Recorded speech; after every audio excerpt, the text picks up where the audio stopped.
nani a facilité John Numbi nde toloba awa bataillon Simba balongwe na ferme esika bazali baki baza loger quelque part avec Atiba Troyi bisabino boye bande so ça. Alors par exemple moment mutu moko boye basala ngo bango nyonso mais comme Calais va numéro 1 ceux qui tombe ko tema boko ceux qui c'est bardé à autant abiso il y a comme luka voiser moyen ko kimisa bango be au bata misa bango et ça même chose c'est pas ça qui na niveau ya Katanga nani a facilité John Numbi nani général John Numbi. Alors général John Numbi yazwaki na hiérarchie likolo oto bengi ya Kabila. Alors Kabila malande ngazali na yebisa bino émission azana deux schémas deux plans soit à éliminer physiquement Boui John Numbi ou soit à kimisier. Mais les pour moi que non John Numbi dossier nezara dossier ya chez BAT azan deux dossiers pardon na yebisa rabino awa surtout na ba conseiller mon konjamboka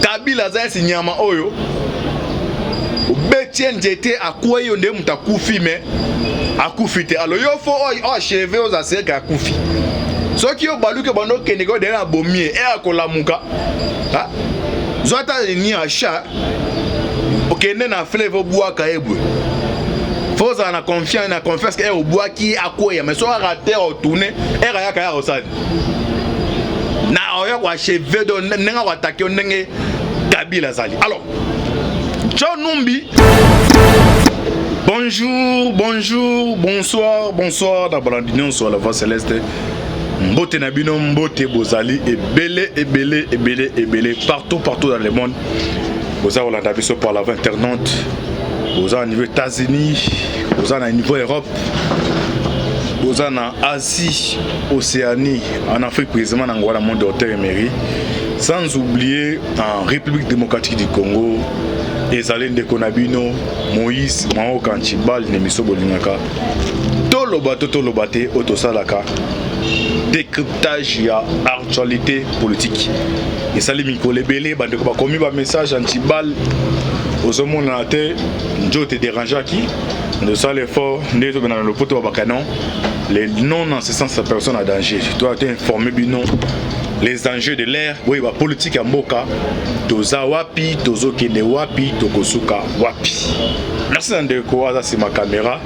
Les Boga, Ndeko Alvi, Béa, équipe Malava Céleste, de Toloba toujours, Lola, Ezako Futa, c'est ma Tokoloba, Zambé à Botokozo Wapi. Vous priez, ma casse pour la RDC, vous priez ma casse pour la Bisso, pour la Tozo Courage, Yakoya, Kopé Sabino, les informations en temps réel. Si j'ai ou soit tellement sur la Bisso Sabino Lelo, Ezali, John Numbi a quitté RDC, Azana Zimbabwe. Nani a facilité à quitter RDC. Ake na Zimbabwe Kabila auti Dubai. Kozonga zozonga na niveau Congo asali skal na niveau ya Zimbabwe. Akute na numéro 1 service de renseignement ya année ya Zimbabwe. Akute na service de renseignement militaire Zimbabwe akutana Emerson Mnangagwa. Bakuba travailler pendant plus de 2 heures de temps. Visite mon privé. Est-ce que c'est Kabila Muntu a facilité exilia John Numbi point de interrogation. Est-ce que John Numbi kokenda kei Zimbabwe akei pona koluka kozonga kosala rebelo be kosala nini eza ba sijo to limbo la biso bino awa avec ba analyse mki onja ba pesi biso to partager boy ba situation de l'air. Sans plus tarder to continuer masolo. Réseau ya Joseph Kabila. Ils ont un criminel économique. Ils ont un bateau qui commettre des crimes contre l'humanité. Alors, dans le réseau, exemple, il y a Kalev. Vous avez un bagia à Zosala.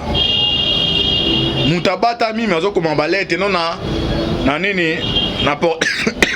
Je m'en excuse. Et là, vous dérangez quand même. Na porté plainte. Na bato bafundi ngai mais Moutango a recherché. Bakenda qui n'a pas vérifié à mon intérêt Moutango on sentit lié à des gens à réseau. On supposait que nous avons 5 personnes. De quoi c'est ma caméra, de koto. Alors, on a un chef, il y a opération. Denge ba on ba ne ko s'opérer na ba Calais voilà. Parce que ils en a ba agent monsieur en air. Ayebi ke na Calais par exemple au moment où tout le monde ba sala ba onyos. Mais comme Calais va ser numéro 1. Ceux qui te mettent ko tema boko, ceux qui c'est bardé à autant abisso. Il y a comme le voisin moyen ko kimisa bango be au bata misa bango. Et la même chose c'est pas ça qui na niveau ya Katang. Nani a facilité John Numbi. Dès que l'on awa, bataillon Simba, balonga na ferme escale qui va loger quelque part. Avec un tibat trop bisabino boy bandé sur ce salon. Alors, Kabila bandé ko s'opérer bon.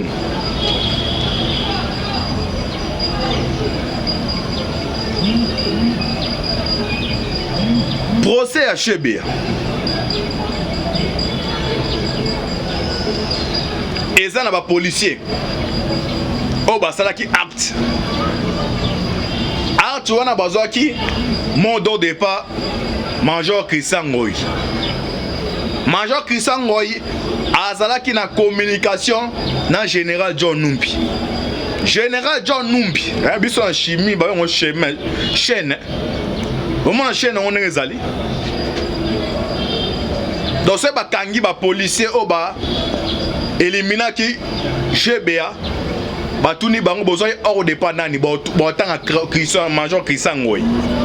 Major Christian Ngoy ba otuna ye ozo qui hors de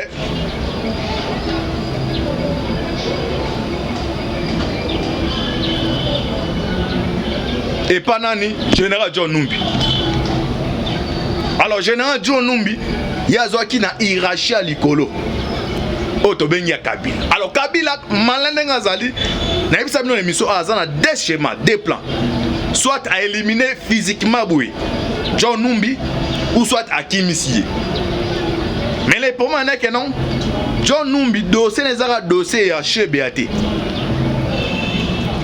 Azan deux dossiers pardon. Dossier à chez BA, na dossier à Mboud BDK.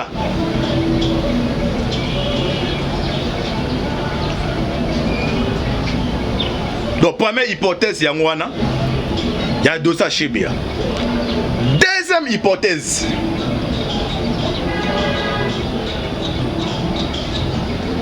Visite à Kabila na Dubaï.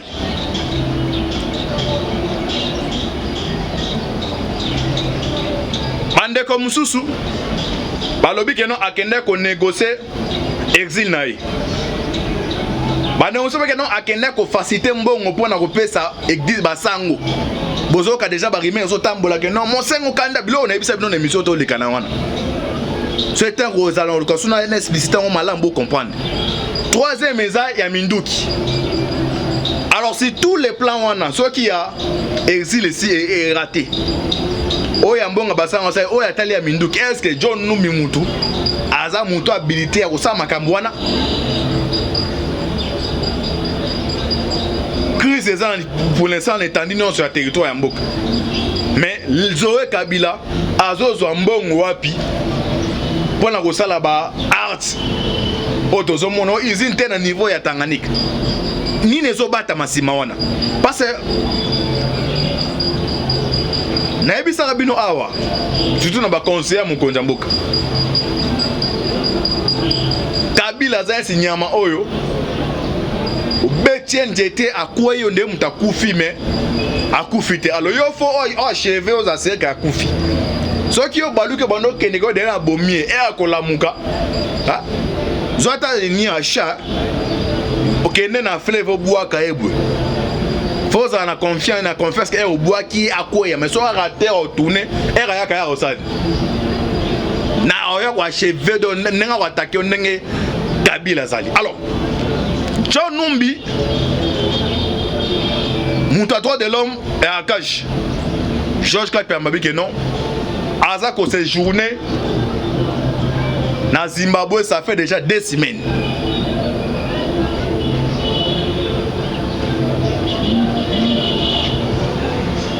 a 3 services. Service à présidence. Autrement, numéro 1, conseil spécial, c'est M. François Biya. Deuxième service, toujours à présidence, année. Au numéro 1, c'est M. Katiak. Troisième service, ils allaient à renseignement militaire.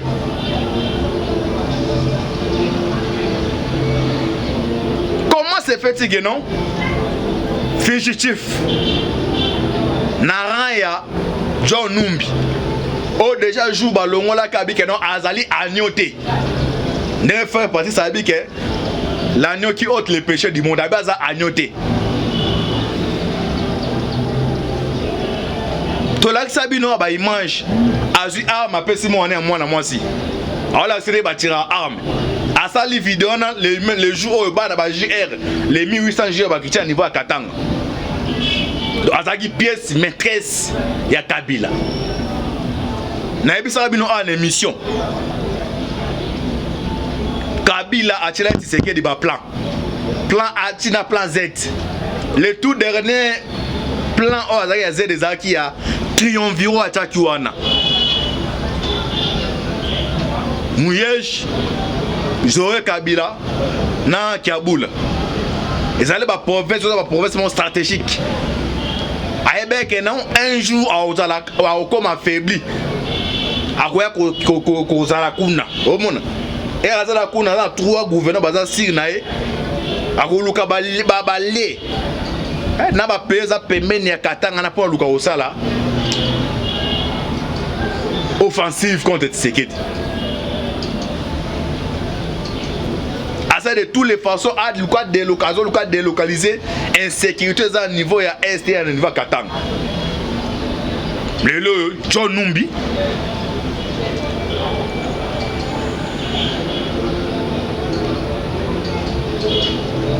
a commis à niveau Zimbabwe. Na Zimbabwe a quelque sala nini.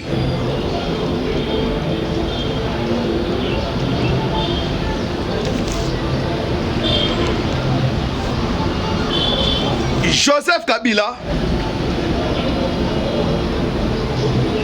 les tout dernières rencontres au Koutena Tshisekedi avant Kwalusé Kabwana. Tshisekedi a ébissé que non.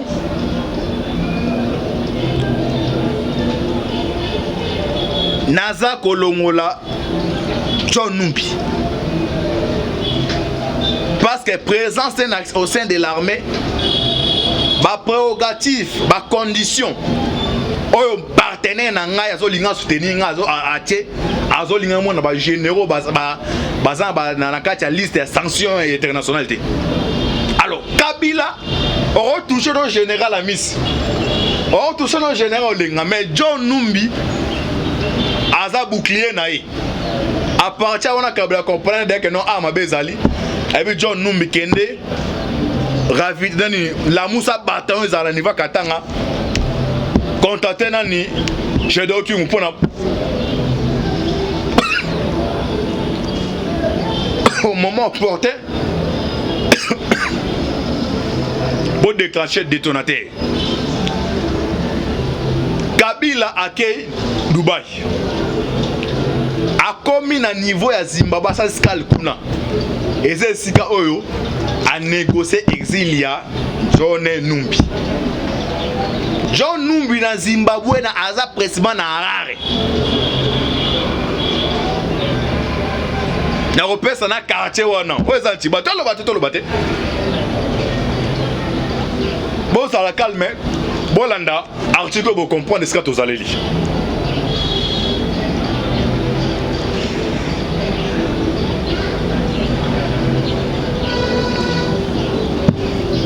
La fuite du général John Numbi. Un bandit de grand chemin.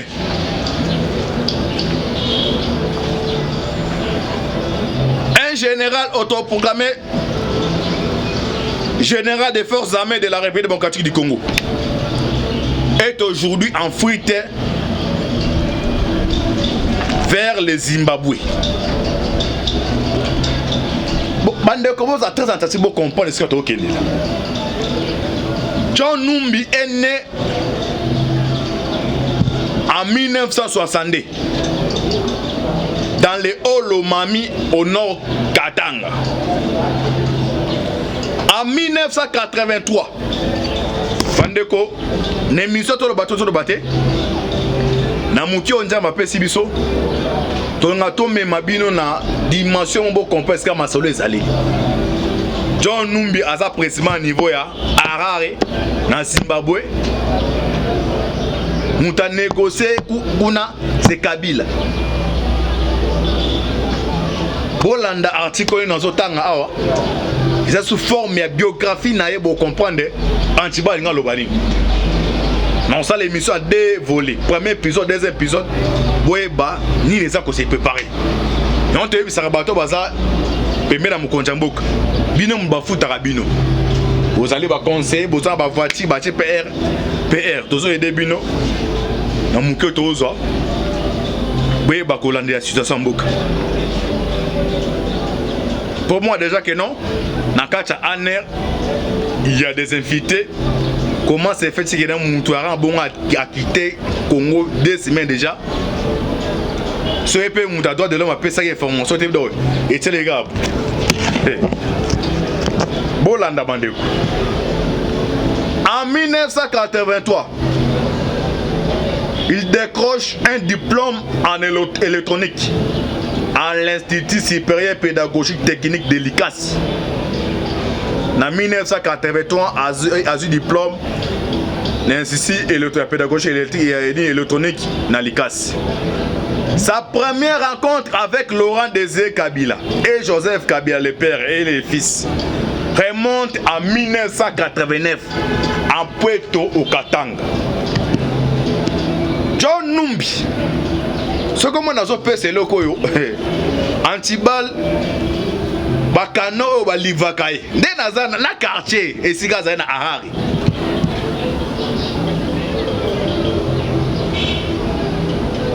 Na nomba bato baz abimie mo takena bato.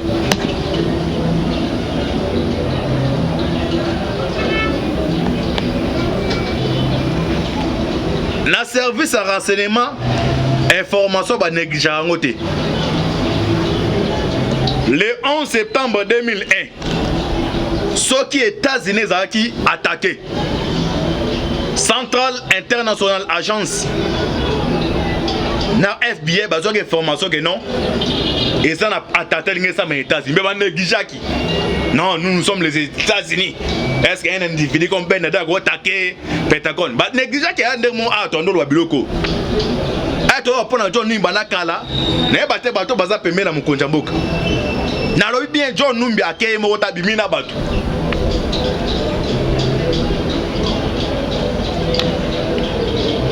Et puis je vais vous informer qu'au garantie que non John Numbi azali na Zimbabwe akei na Gédéon Kyungu. Peut-être un niveau droit de l'homme à donner mon soutien dans le niveau Zimbabwe, John Numba bimina Gédéon Kyungu. Oya Katarabatouane. J'ai des éléments. Dans le bateau. Bolanda au fungoma. Babylon moi comme à mon la moto. Il y a un jeep antibal. Yo te moi la moto penda nga antibal. Hein? Mambolo bakolo te moi la moto est antibal. Hein? Na répété John Numba za na arena Gédéon Kyungu.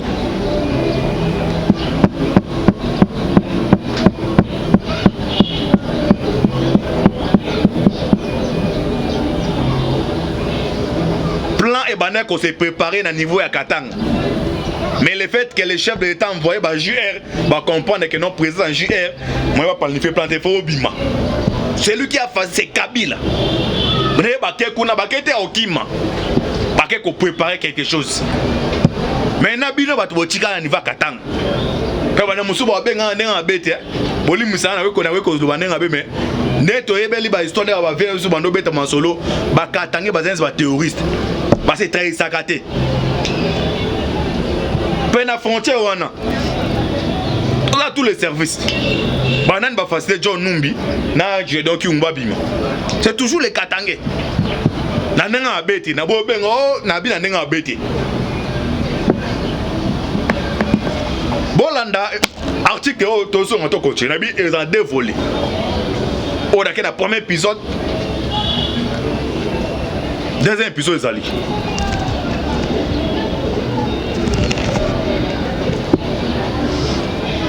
John Numbi émerge sur la scène publique au début des années 90 lorsqu'il devient le chef de la milice de l'Union des fédéralistes et républicains indépendants, Juferi, groupe de jeunes katangais aux méthodes violentes dont le gouverneur de la province de l'époque, Gabriel Kyungwa Kumwanja, se sert ouvertement pour terroriser ses adversaires politiques de l'Union pour la démocratie et les productions IDPS, dont le chef est Etienne Tshisekedi et originaire de Kasaï. À l'époque, il travaillait dans les jeunes John Numbi. Vous comprenez ce que tu as là.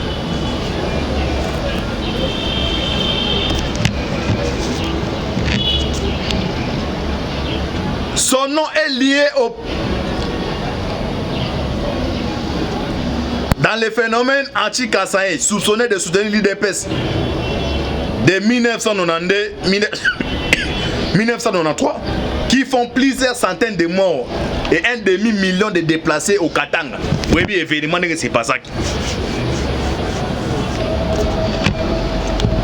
Des plaintes ont d'ailleurs été introduites auprès des autorités judiciaires contre John Numbi, mais elles n'ont jamais été traitées et depuis lors ont porté disparu. Massacre ya bakase na niveau ya Katanga, John Numbi. Baboma moto, to continue bandeko. 1990.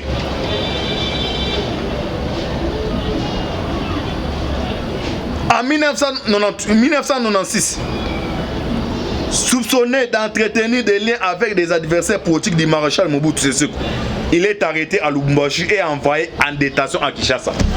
Bakanga kaya na Lubumbashi batina niva Kinshasa, na Kinshasa akima na prison. John Numbi. Nani afasta akima na prison bandeko. Bon comprendre chaîne d'araignée on a démontré bon comprendre plan de ngezali.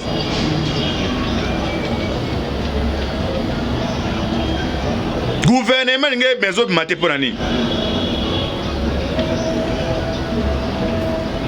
Nana zo bloqué. Kiabula, Jacques Kiabula, on a le gouverneur au Katanga. Ake comment on a Moïse Katumbi.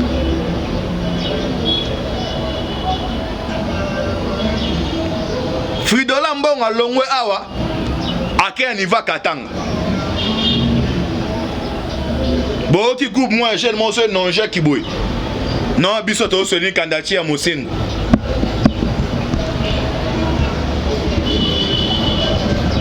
Kuna connaît nang avec non, tous les confesseurs religieux vont déposer ma candidature na bango. Nana bosali histoire ya CNS, conférence nationale souveraine.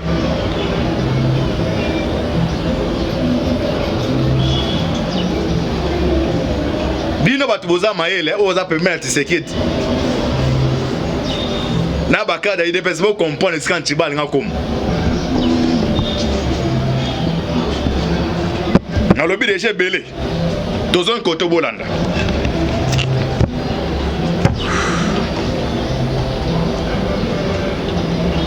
Il a réussi toutefois à s'échapper des prisons et se réfugie dans l'enclave angolaise du Cabinda, où il a fait la rencontre des gendarmes katangais. Aki Mikishasa na prison, Ake na Angola. Toujours John Numbi. 1997, après la chute du régime Mobutu, John Numbi rentre à Kinshasa avec les gendarmes katangais.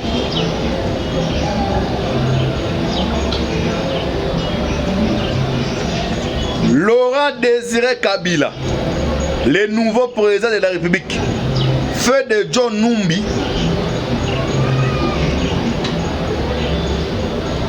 Balubaka Tchoka Balubaka Tchoana général ou appelle ça émission à John Numbi.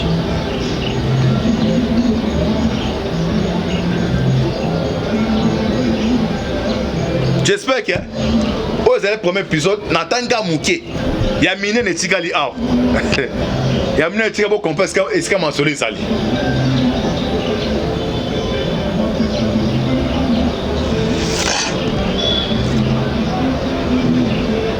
Kabila a négocié exil. Il y a John Numbi qui va Zimbabwe. John Numbi a bimina Jedon Kyung. C'est l'information qui est niveau Katanga.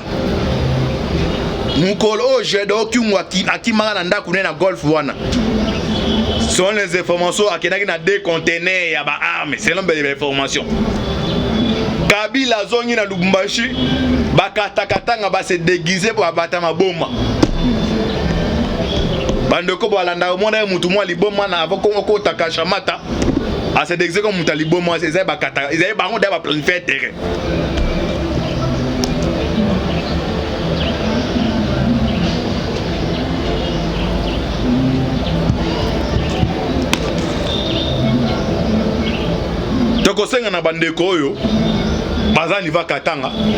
Voici ce que j'ai trouvé sur internet. Service ya ANER. Vigilance et la multiplier. Il y a un plan au de Salemi.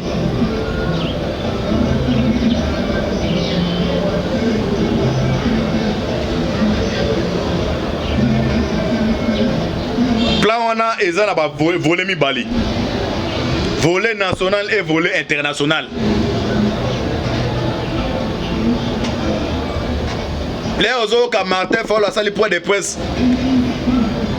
Abi que non, ce que les choses à 2023 il y a comme mobiliser peuple mabala. En tant que politicien, on doit comprendre des codes d'un message orienté. Mais le but de j'ai belé.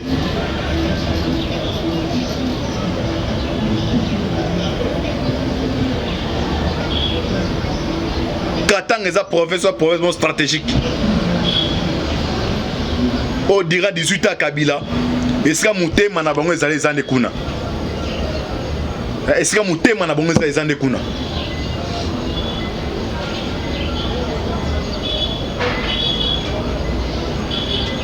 Bon continuer à prier, n'habiter le Boga. Attends la minute que vous connaissez qu'on prier Makasi. John Numbi a réussir. Kobi manager de Kyungu. Baké existait, Baké qu'on prépare quelque chose. Avant tout comme en 2023, ils ont deux mouvements qui s'est passé. Mouvement au sein de ma ponami sur le plan politique, na mouvement au sein de ma ponami sur le plan militaire. La main ça a été déjà dit, déjà Salim Badakala. Nous on a solo ba oza aigle. Par tout le bateau de bateau, donc comme Sabine va beaucoup. Et je sais ce qu'on a bandé comme ça na pouvoir. Bah stratégie nous ba luka basal. L'église catholique déjà Kabila pesi bangombongo. Et na so baneti en solo babongo.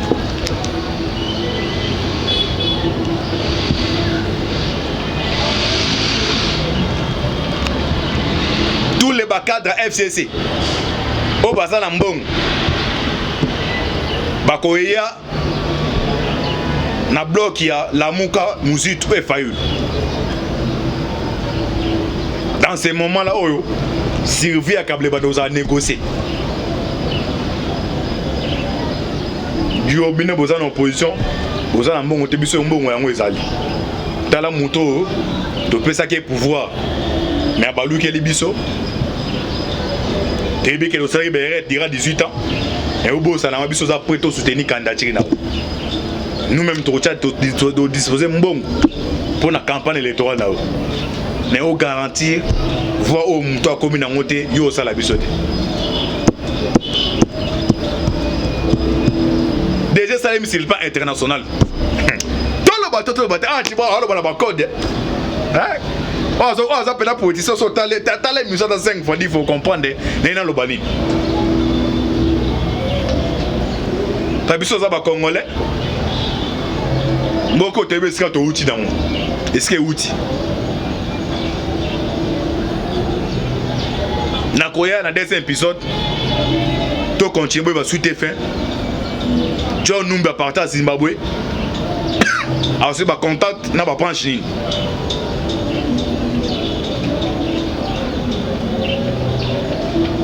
Bernabe Carib. Wa voyager na Kabila pas en niveau Zimbabwe. Ma souhaite bête au limbo abusa bino. On est anti-bal to pour on ça bino. Premier épisode. Nil part ailleurs na carte à la voix céleste, ni mission bolingara. Tout le bateau avec votre humble serviteur Moïse Maoka anti-bal. Merci Andéo. On laisse ma caméra les beaux gars. Merci l'équipe Mobimba. Beau prier. Tellement haut à Kosko ça anti-bal. Ah qui n'est pas tout qu'on est des épisodes. Affaire à suivre. Ciao.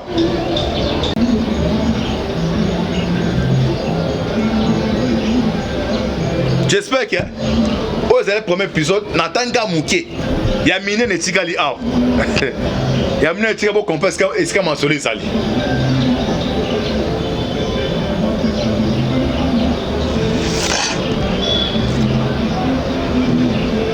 Kabila a négocié exil. Il y a John Numba qui va Zimbabwe. John Numba bimina Jedon Kyung. Selon l'information qui est à Katanga. Mukolo Jedon Kyung akimanga nda kunena golf wana. Selon les informations akenaki na deux conteneurs ya ba armes. Selon les informations. Kabila zongi na Lubumbashi ba Katanga ba se déguiser pour abattre ma bombe. Bandeko balanda mona mutu mwa liboma na avoko ko takashamata a se déguiser comme mutu liboma c'est ba kata ils bango da ba planifier terrain.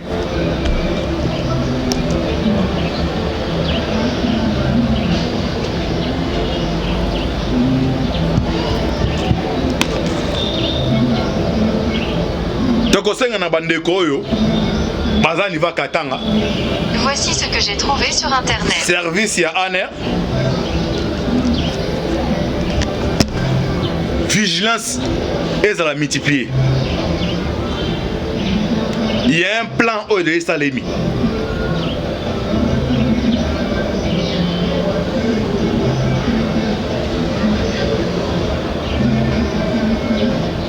Plan on a est à volet mi bali. Volet national et volet international. Les autres comme Martin faut la salle point de presse. Abi que non, ce que les choses à 2023 il y a comme mobiliser peuple mababa. En tant que politicien, on doit comprendre des codes d'un message orienté. Mais le but de j'ai belé.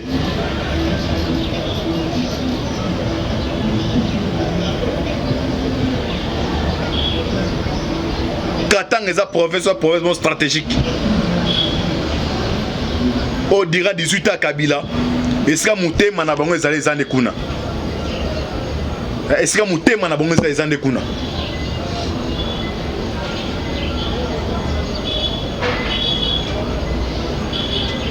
Bon continuer à prier, na habiter le boga. Ata la minute que vous connaissez que prier makasi. John Numbi a réussir. Kobi manager de Kyungu. Baké existait baké qu'on prépare quelque chose. Avant tout comme en 2023, ils ont deux mouvements qui s'y passé. Mouvement qui a pour ami sur le plan politique, na mouvement qui a pour ami sur le plan militaire. La main ça a été déjà dit, déjà Salim Badakala. Nous on a solo ba o aza aigle. Par tout le bateau tout baté. Donc comme Sabina va beaucoup. Et je sais que na bande ko baza na pouvoir. Ba stratégie no ba luka basala. L'église catholique déjà Kabila pesi bango mbongo. Et na so baneti na so ba bongo.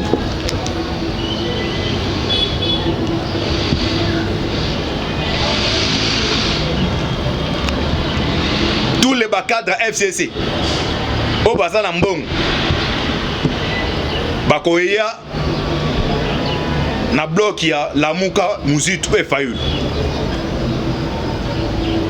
Dans ces moments-là, Sylvie a câblé à négocier. Du obine boza en opposition, boza na mbongo te biso mbongo yango ezali. Tala moto to pesa ke pouvoir. Mais abalu ke libiso. Tebe ke lo sari beret dira 18 ans. Et au bout ça na biso za prêt soutenir candidature na. Nous-mêmes to disposer mbongo pour la campagne électorale là. Mais au garantir voir au moto a commis na ngote yo sala biso te. Déjà ça c'est le plan international. Tout le bateau ah tu vois on va code. Hein? On appelle la politique so t'as les musées dans 5 fois il faut comprendre dans le bali. T'as biso za ba congolais. Mboko tebe ska to outil dans. Est-ce que outil na koya na deuxième épisode to continuer ba suite fin John Numba parta Zimbabwe ensuite ba contact na ba branche ni